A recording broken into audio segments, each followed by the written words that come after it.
Okay, so we are live for this week's installment of Startup Weekly. This week I am joined by Sarah Jordan, and Sarah is the founder and CEO of Y.O.U Underwear, an ethical underwear brand changing the world one pair of pants at a time. So Sarah, thank you very much for joining us. How are you? I'm very well. Thank you, Gordon. Thank you for the invite. And yes, great intro. Changing the world one pair of pants at a time. Fantastic. Well, I think I took it directly from your website, so the credit has to go for you there. But thanks very much for joining us. So maybe can you start off by just giving us a quick introduction about yourself and your own background, Sarah, and where the beginnings of Y.O.U Underwear came from? Yeah, so my background is actually nothing to do with fashion or manufacturing or any of the sort of pieces that I'm doing now. I actually started more in the charity education space, trained in meteorology, wanted to be a weather forecaster, moved into tech on the back of that, and looking specifically at kind of tech for good, really. So working with publishers, education businesses, and charities like Oxfam and some of the big ones here in the UK that were looking at how you could use technology to improve what they were doing. So either sort of communications, fundraising, but also in the program in the field, so how they could use it for sort of data gathering and monitoring and mobile money and that sort of thing, which I was doing for the past 20 years or so, aging myself, and then took a bit of a break in 2016. Loved traveling and sort of trying to make a difference, and went to Uganda to support a volunteering program there, essentially.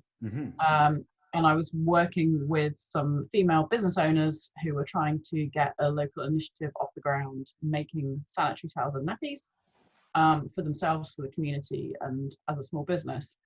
And it turned out their biggest challenge was actually just the local women didn't have any underwear to put the products in. So they weren't using them, they weren't selling them, and the business was sort of failing. But it was that more fundamental issue behind it that really drove me. And what drove me crazy, because underwear is so simple. It's literally the first thing we put on in the morning. We take it for granted, and yet if you don't have it, the impact is massive. So 1 in 10 girls were missing school when they had their periods. They were missing, therefore, sort of 12 weeks a year, and just the difference between girls and boys from a very early age was really stark. And the lack of ability to complete their education, stay in school, go to work, hold down jobs, and just be part of the communities was something that really struck me. So that was the original inspiration, was just wanting to do something about it. Basically by providing underwear, seemed that was the gap. So how could we do something about it?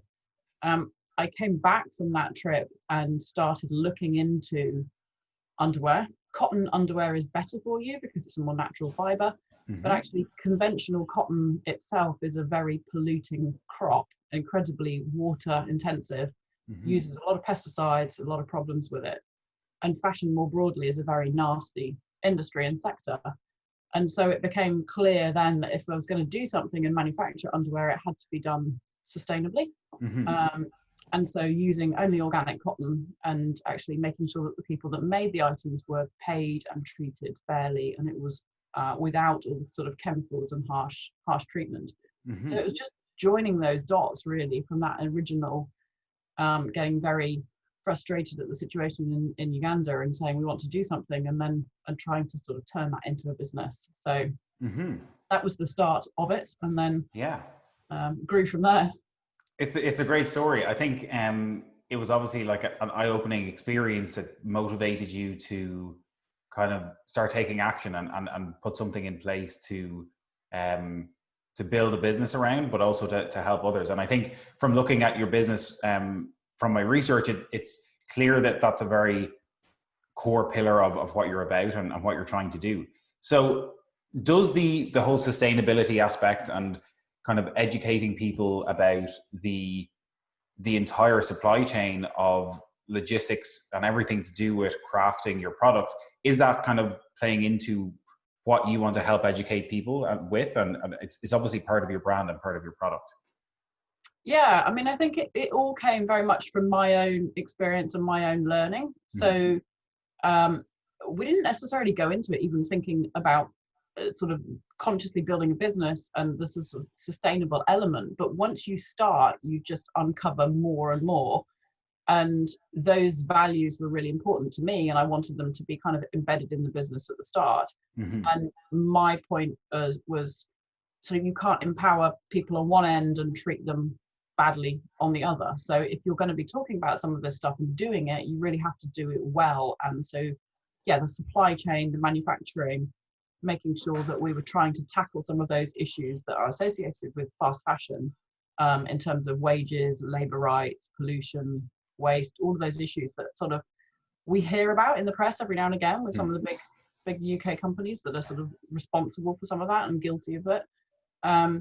So yeah, it was very much about, we want to do it fairly. We want to be a kind of good business across the board with everything that we do. And a lot of consumer behavior is just because we don't know as consumers that all of these issues exist. So sometimes, you know, as I said, we hear about them in the press, but actually we're often just not aware of what's going on behind the scenes. So we wanted to raise awareness of some of those issues. The whole thing that if your t-shirt costs less than your coffee, that's not right. Somebody somewhere is paying for this, if you're not. And how some of these issues are kind of endemic in the sector, and how you can make a difference as a consumer. So sort of trying to empower our customers as well, and say, by us being transparent and us trying to show where we're manufacturing, how we're treating people fairly, how our manufacturer is doing that, then just starting to talk about really some of the issues, because I think that education and awareness is the first piece. And then when we know about it, we can actually do something about it. So yeah, it's been something we've tried to embed from the start, really. Yeah, I think it's very easy for us to be so far removed from the inception point of the products that we tend to purchase, especially maybe in the West, whether it's UK, Ireland, North America. We're often very far removed from the origin points of where the things we are purchasing are created. But I wanted to ask a bit more about your buy one, give two model, because again, I think this harkens back to what you're trying to educate people about from a sustainability standpoint. And can you tell us a little bit more about that? Because I know I've seen some other businesses take a similar approach. I think Tom's is maybe a classic example, but yeah, I think it's a really cool initiative, and something that's obviously very important to you. Yeah, so I mean, that's again something that's kind of been a fundamental part of Y.O.U underwear. U stands for your own underwear, because that is what we believe everybody has the right to. So that kind of donation model has been really part of it from the start. I wanted to make it very kind of the connection between your purchase as a customer and the impact, by making it sort of product based. So that buy one, give one, rather than 10% of profits or anything like that, just to be really transparent about the direct impact people were having. We switched quite early from buy one, give one to buy one, give two, thanks to a partnership essentially with a local business who supported what we were doing, and they matched our donations. So some of it comes out of our margin, effectively, that first sort of giveaway, and then the second one is a contribution from them as a corporate partner, which allows us to kind of double our impact, which is fantastic. It's Tom's is the really well-known example, and there's been a fair amount of controversy around kind of what they've done and how they've done it, and I completely understand those issues. I think we, partly from my charity sort of experience and kind of working on the ground myself, we partnered from the start with a charity to do that side of the work, because they're the experts. And I really believe in working with an organization that sort of knows how to do that side of the work, where the need is greatest, and they can sort of focus on that rather than me sending in stuff and just, you know, kind of being fairly culturally insensitive and inappropriate in sort of the way that we're doing it. We work with Smalls for All. We donate the underwear to them. Sometimes it's our underwear, sometimes it's bought locally, because supporting local markets and communities is really important. So they work themselves with local partners on the ground in the countries that they're working in. So it's about 15 countries across Africa and in the UK. They also support homeless shelters and charities here. And so they work with those local organizations in countries like Uganda and Sierra Leone, where they can assess the need. As I say, either purchase the items locally to make sure that they're supporting local markets, or bringing them in depending on kind of the appropriateness of that. It's often rural communities, refugee camps, IDP camps, so people who are internally displaced, where they just don't have access to those products. So it's something that resonated with me and sort of works at both ends in terms of, from a communication perspective, it's really clear directly the impact that we're having.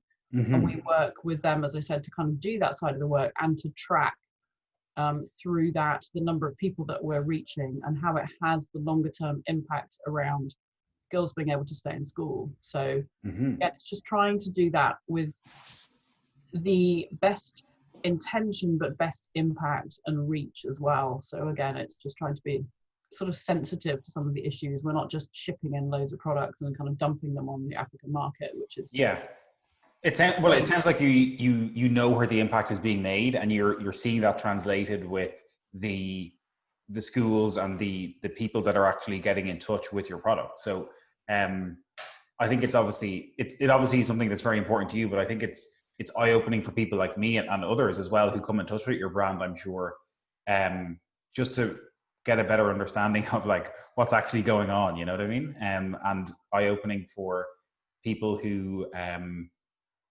don't have it as good as us and the things that we take for granted, you know?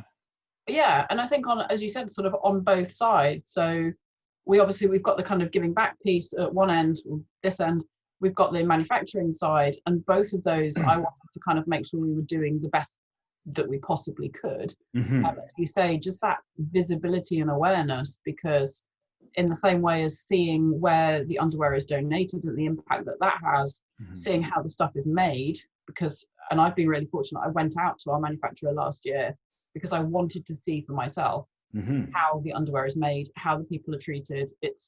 We've got the external validation of things like Fairtrade and GOTS, who all do independent audits, but I still wanted to go and see it. And it just that awareness, as you said, that it's people behind this stuff. So there's a campaign in the kind of sustainability that called Who Made Your Clothes, which is basically asking retailers and businesses, who are the people behind, you know, the items that we're wearing and purchasing, because we're so disconnected from it. And it's the same as the kind of debate around food, and we don't know where it's made. We don't know that half of the meat we get is actually from an animal rather than, you know, just prepackaged and everything else. And just seeing that and seeing the amount of work that goes into something as simple as a pair of pants or a t-shirt just gave me a whole new respect for clothing and valuing items and that sort of thing. And it's people behind it. It's not machines. It's not something that happens invisibly. And we need to make that a bit more real so that we have that respect for the people that are making items. Absolutely. Yeah. I think based on that, I have to jump in and ask you about this now, because I saw that like technology for good is something that your brand kind of likes to hold true as well. And I think my own background is in technology consulting, and I've worked in tech for the past number of years. But how do you see technology as an enabling force for helping educate people on that front? You know, because obviously technology is helping to empower your business as an e-commerce brand, but how do you also see technology playing into helping educate people about that disconnection and the fact that there are people on the other side of the transaction, you know? Yeah, I mean, I think some of that's, as I said, in the kind of communication of it, basically, it's much more transparent. We can join the dots from where the stuff is made to the whole life cycle, and just actually showing people that, you know, that this is how our products are made. This is the impact if you buy one from us, where we donate to, and that story on both ends is very much opened by technology, and we have access to that content, and customers have access to, or we have access to customers to kind of explain some of that stuff. we're using things like blockchain. So we're on a platform called Provenance that basically allows us to have a QR code on our labels, and when we send out the items in the bags, that tracks where our cotton is coming from. So again, it's having that transparency right the way through the supply chain. And then we're tying it into the donations as well. So you'll be able to see the whole kind of life cycle of the products. And that's obviously enabled. It's more about traceability across the industry and certification and fraud. And it's come out of coffee and food and sort of provenance in that sense of where ingredients are coming from. But for us, it just allows our customers essentially to have that visibility and to see for themselves. So we can talk about it, but actually it allows them to trace it. We're very open about where we manufacture, the name of the business, and we sort of share all of that stuff. So again, it just gives people that trust that what we're talking about is less greenwashing and more sort of genuine part of the business. Yeah. I think based on what you were saying with blockchain there, I think we're still at such an early stage with that technology and for allowing transparency across the entire supply chain. And I think blockchain is going to be a huge enabling force for continuing to increase transparency in that manner. And so I think it's very cool that you're leveraging it already to help kind of collapse that gap for people, you know? And I think from a customer perspective as well. So one of the challenges of online retail, and certainly clothing and fashion and underwear, is sizing. Basically, you buy clothes online. If you're lucky, sometimes, everything is differently sized. You never quite know. There's a huge return rate amongst online retailers and e-commerce, and all of the issues around that.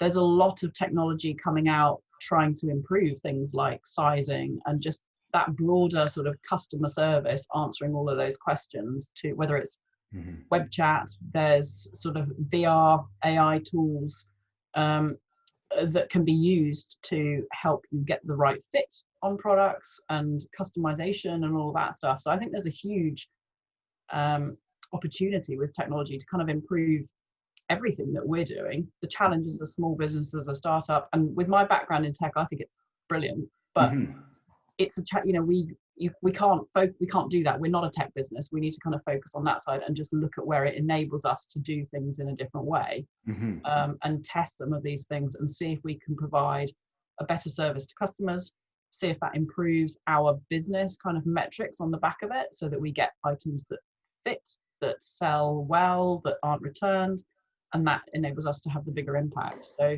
there's definitely a lot of opportunity.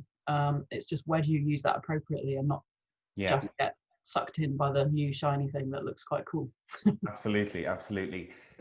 So I just want to take it back a bit, maybe, because the birth of this company and this brand was kind of from your initial trip to Uganda, and you had this experience that was somewhat eye-opening, and you wanted to make a change. But how hard is it to craft a brand and break into an industry like the fashion industry? And I'm only guessing it must be quite hard, because I don't know a huge amount about it, but it must be a difficult undertaking, especially when you want to come at it from a different tact, like sustainability and all of that, Yeah, I mean, it's in hindsight, it's a lot harder than I knew when I was getting myself. It didn't, as I said, that almost not knowing what I was getting into was probably an advantage, because I then stuck at it and didn't really realize how challenging it was going to be. The journey is the same as with any other startup in business. Sometimes you think it's amazing, and sometimes it's just like, what am I doing? Why am I doing this?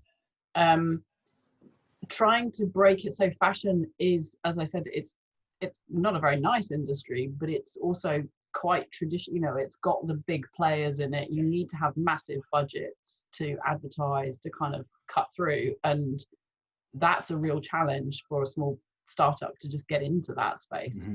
The sustainability angle then adds a different level of kind of complexity to it, because we have to balance. We're a fashion business.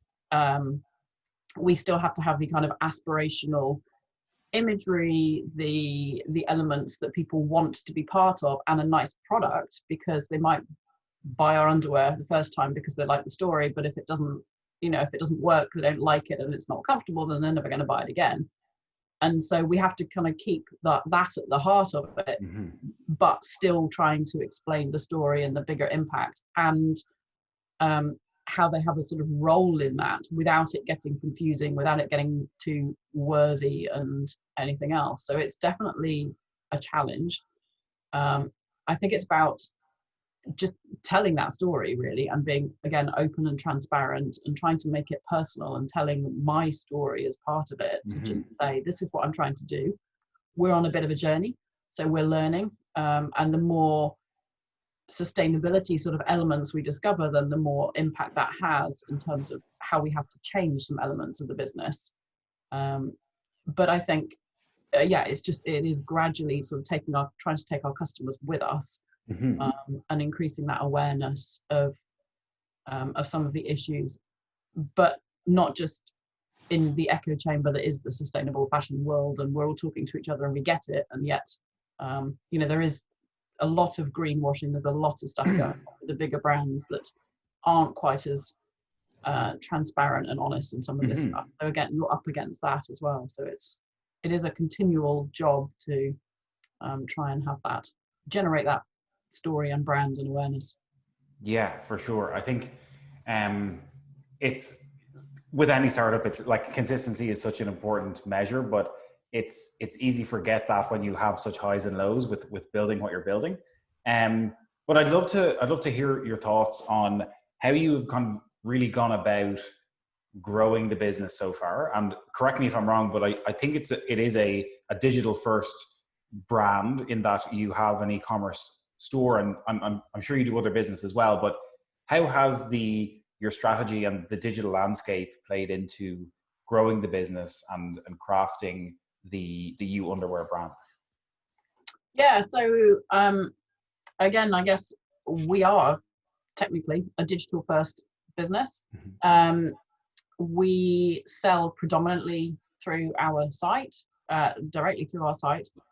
We're on a few other platforms, like Etsy, marketplaces, sustainable platforms that are sort of in that space as well. But 90% of it does come directly through our website.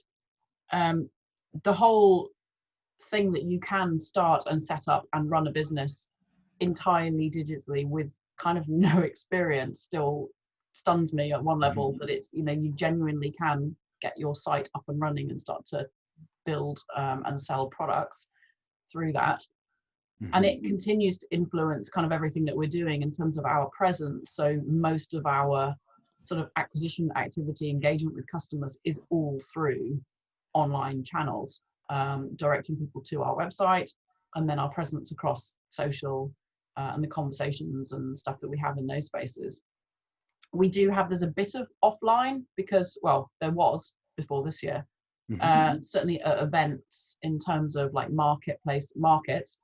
At this time of year, we'd be doing quite a lot of Christmas markets, which have been a great way for us to reach people, to meet customers, tell that story, get feedback from them, sort of show the people behind the brand, the person behind the brand, and just build those relationships and get sort of customer feedback, essentially. And all of that has shifted online this year, which is a shame, because it's still a nice way to reach people. In reality, we've had some good growth this year, so they would probably have played a smaller part in what we were doing anyway. But it's still, for me, it's a really nice way to kind of have that direct contact with customers. So most of that that's all moved online, whether it's kind of virtual markets or just the work that we're doing to try and build the community and have the conversations on social channels, our own platforms, and being part of groups where those conversations are happening. Because there's a lot that happens in Facebook groups and Twitter chats and things like that, and obviously Instagram as well. And that has an impact just on our marketing and our visuals and visibility and everything as well. Amazing. Yeah. So how do you think about the kind of the intersection of e-commerce and fashion? Because like you said, you leverage your own online store, and I think a huge amount of sales, especially in fashion, has been online this past year. And I'm only taking an example of, I think ASOS, I heard recently, were having huge numbers of sales, for example. But it seems like there's been a shift in patterns for consumer spending online. So I guess, how do you think about that intersection of fashion and e-commerce? And is there trends that you are seeing maybe that you're trying to take advantage of, and how do you see it?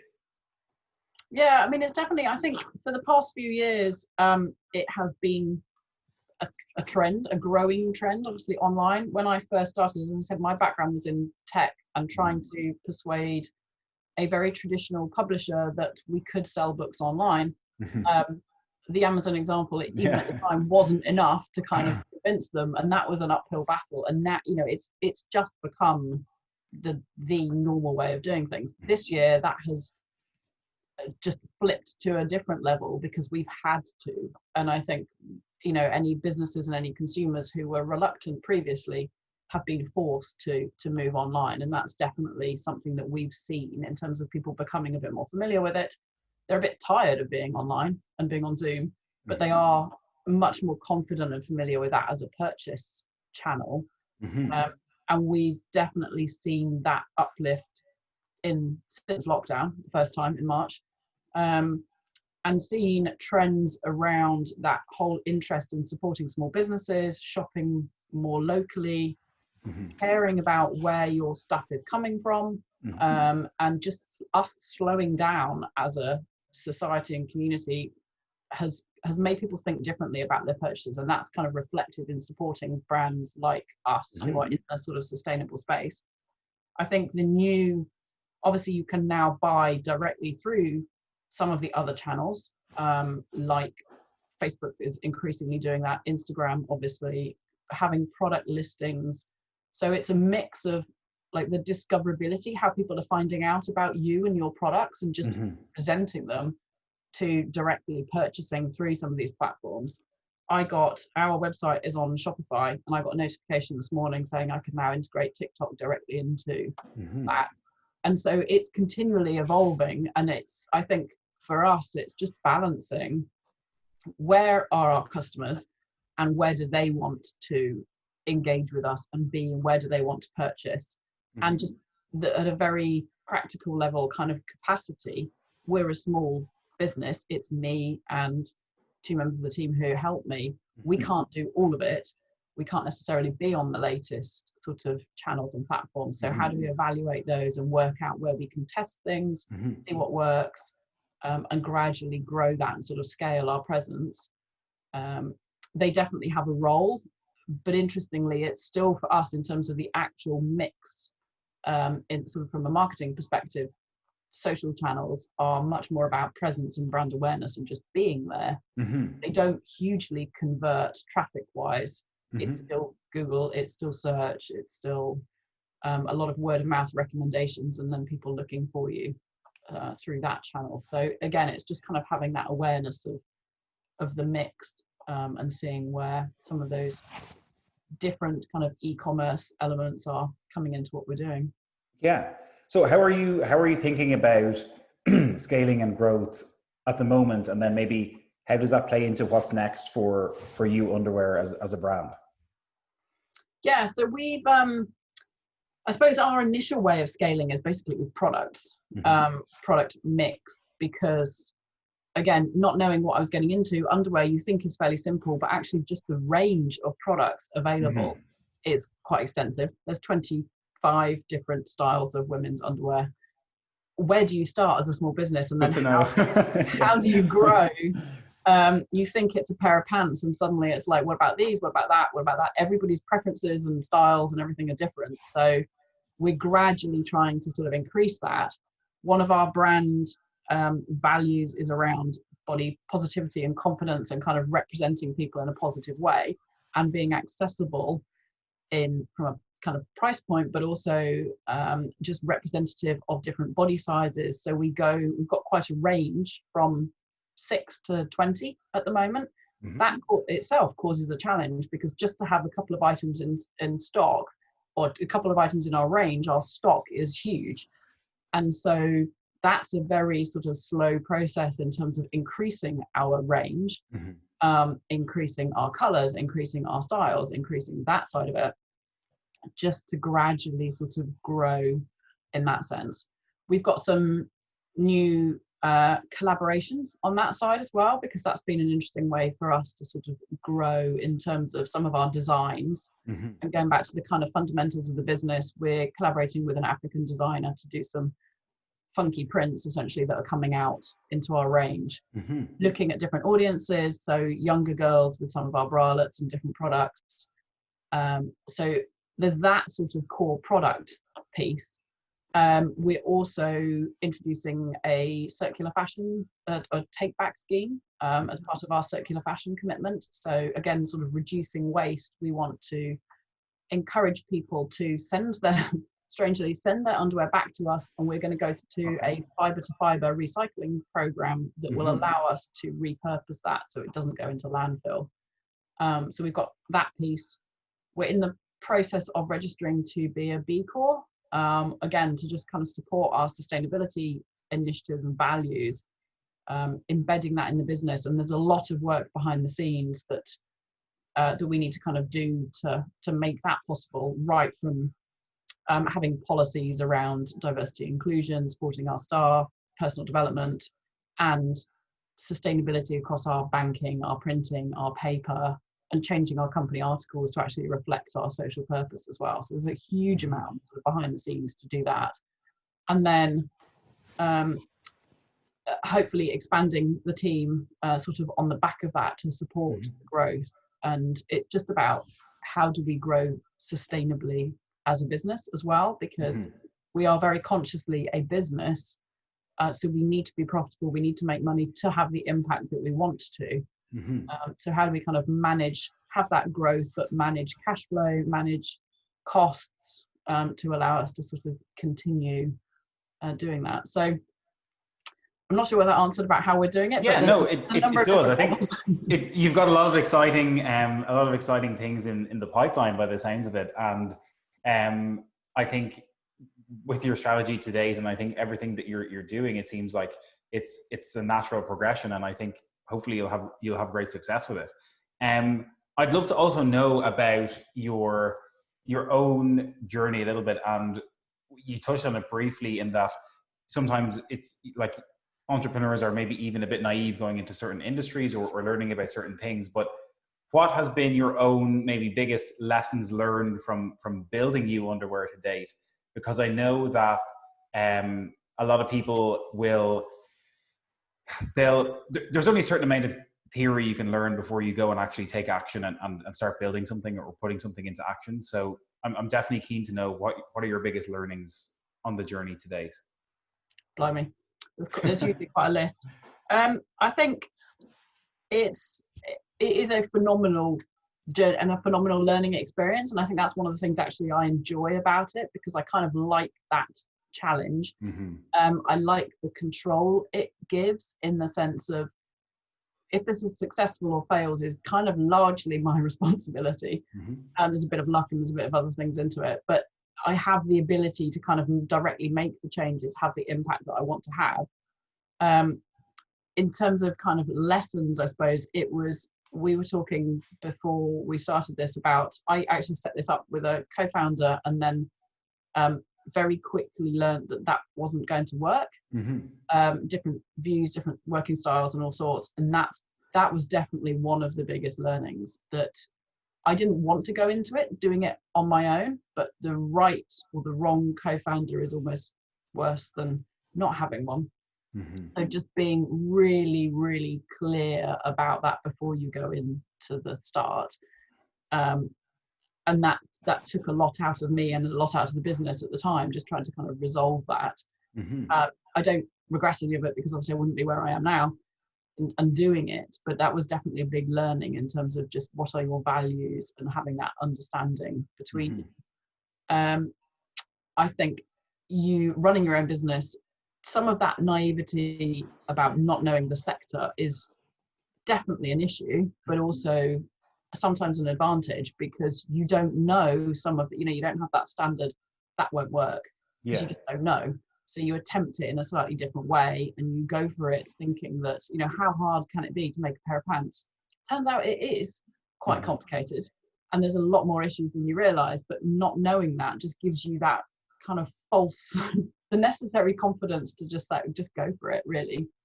I think one of the challenges of running it, again, doing it as a sort of solo business owner now, is where do you get that support? Where do you get the expertise? Where do you get either the specialist skills where you need them, or just the brainstorming, somebody else to talk to, kind of therapy that you have in a support group in some way, so fellow business owners or sort of whatever, and finding those networks and people that can support you is definitely really valuable, because you just don't get the time and space to kind of think about a lot of that stuff. And how do you manage personally juggling all the issues, juggling all the hats that you're wearing as a business owner, and doing the day-to-day stuff? So I still package and I handwrite cards to send out with our orders so that it has that personal touch. But then how do I step back and have enough visibility and headspace to kind of set the strategic direction as well is quite a challenge. My general thing would be just start, because you never have the right knowledge, you never have the right or the perfect amount of knowledge or the perfect time, and I think the kind of what if and regret from not doing it will be greater. And that's certainly been my view, is if it doesn't work, I'll obviously be very pissed off and disappointed, but if I haven't tried it, I will be even more so. And I think surprisingly, the internet is a remarkable resource. Google is your friend when you're starting stuff, because you can just work out how to do a lot of this stuff, asking for help, asking people to support you, and just continuing to sort of talk about what you're doing and getting people's input, getting their feedback early on, not trying to protect it in case anybody takes anything, but just sort of sharing and getting help. But there's a lot to learn, but the direct ability to have an impact and make a difference is something that definitely drives me with it. I totally agree about just like getting started. I think even for me personally, you can get caught up thinking about your strategy, or should I start this or should I wait? But I think there's only so much that you're ever going to know before you begin, and just setting the ball in motion is half the battle, and you learn so much along the way. Yeah, you'll make mistakes, but everyone does. And I think just getting started and accepting that you will make mistakes, but you'll also grow is a key learning as well. I'm doing a startup accelerator program at the moment, just to give me some of that kind of external support. And we had a session this week about failure. And it's you will, at some point you'll make terrible decisions and you'll do all of these things wrong. But if you don't try them, and I think you have to, so many businesses and entrepreneurs, if you go through their backstory, they have failed a number of times. But what is the definition? If you're still moving forwards, you're still learning from it, you're still having some sort of positive impact. I think the challenge with trying to do it with a social business is your impact has been, has an impact on other people, your success or your failure. So you kind of got a bigger sort of conscience in that sense. You need to be aware of what you're doing. But I would definitely say, go for it. Yeah, absolutely. I think anyone should just go for it, start the ball rolling, and you'll learn along the way. Cool, Sarah. Well, look, thank you so much for joining us for a chat today. If people want to know more about You Underwear, they can check you guys out at youunderwear.com. And once again, please stay in touch. I'd love to watch the brand grow, and best of luck with everything. Thank you. Yes, I'm very happy to stay in touch. Hopefully I can come back and tell you how we've scaled, and whether any of my plans were what actually happened. We'll pencil in an update for this time next year, and you'll be on to bigger and better things, I'm sure. Exactly. We'll have a whole range of something going. So, amazing. Thanks so much, Sarah. Have a great rest of your day. Thank you, and you. Thanks, Gordon.